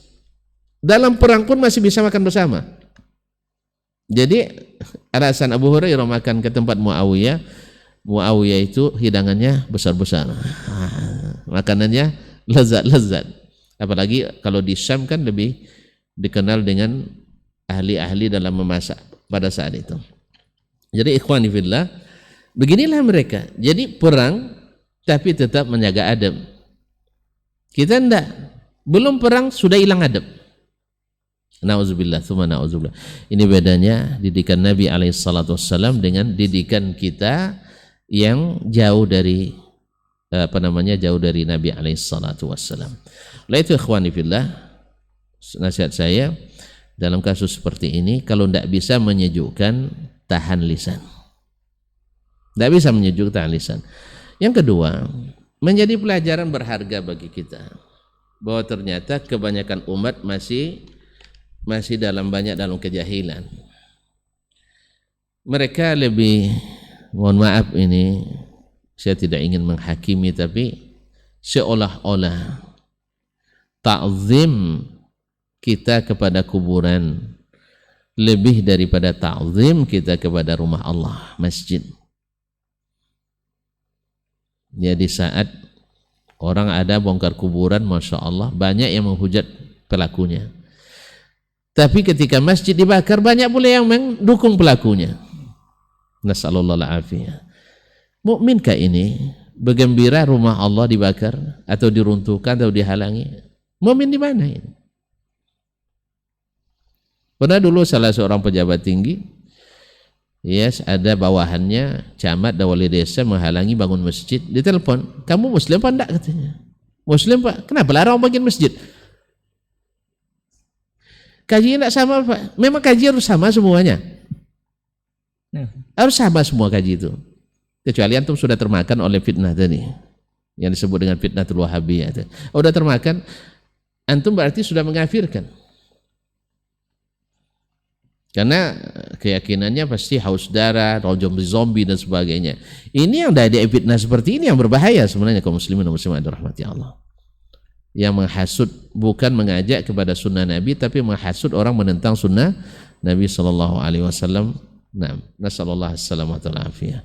Jadi kalau tidak bisa menyejukkan, jangan menyulut api yang menyala ini.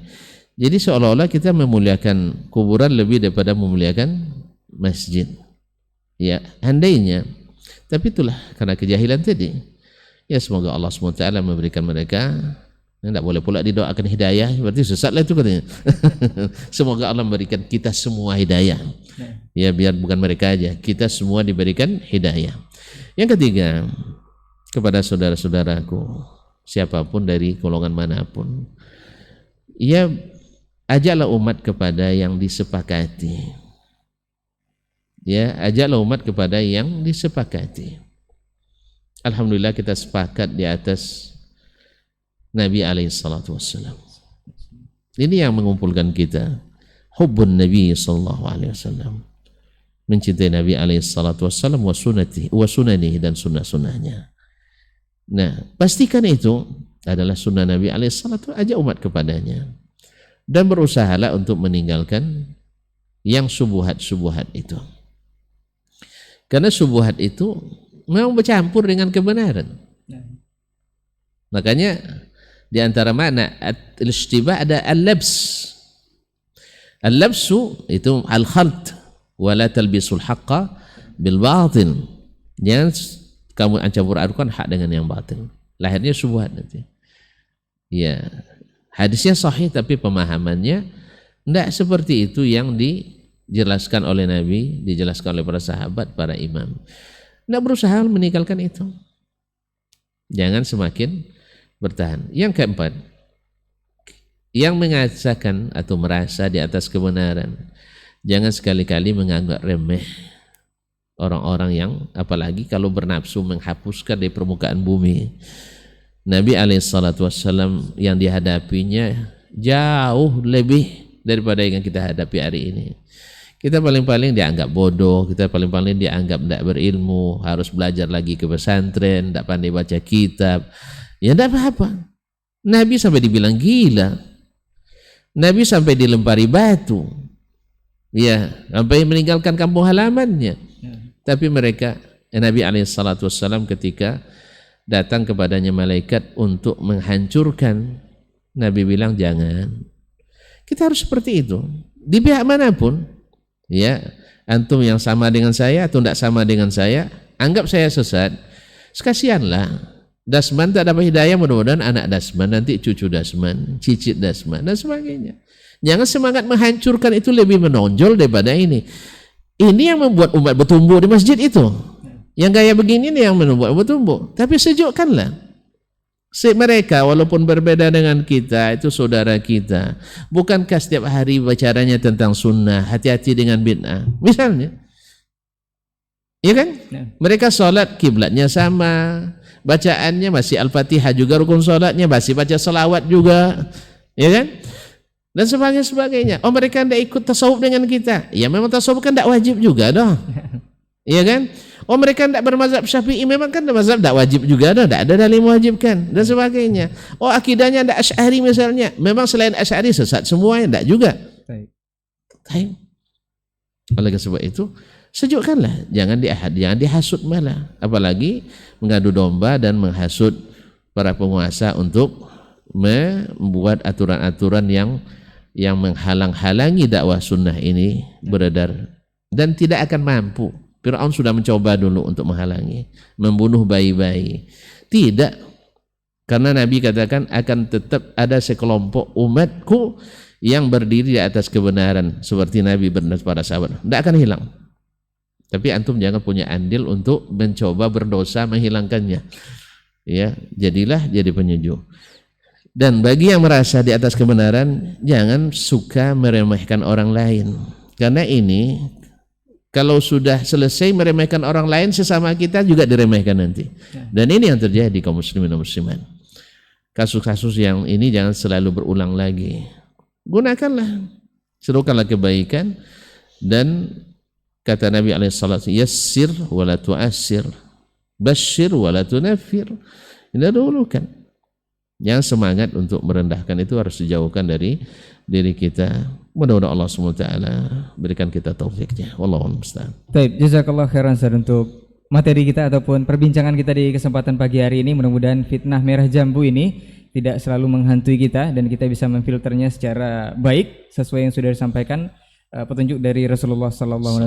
Dan untuk antum semua kaum muslimin, khususnya kita yang ada di sini, seperti kata Ustaz tadi, seperti yang kita nasihatkan bahwa jadilah penyejuk suasana, jangan jadi pemanas atau pemantik suasana untuk menjadi lebih riuh dan juga menjadi lebih banyak menyebar fitnah. Kita insya Allah ketemu pekan depan dengan jam dan frekuensi yang sama, dengan tema yang berbeda insya Allah dengan Ustaz. Afwan untuk semua salah kata dan khilaf bicara, kita tutup dengan doa kafaratul majelis. Subhanakallahumma wa bihamdika asyhadu an la ilaha illa anta astaghfiruka wa atubu ilaik. Wassalamualaikum warahmatullahi wabarakatuh. Waalaikumsalam warahmatullahi wabarakatuh.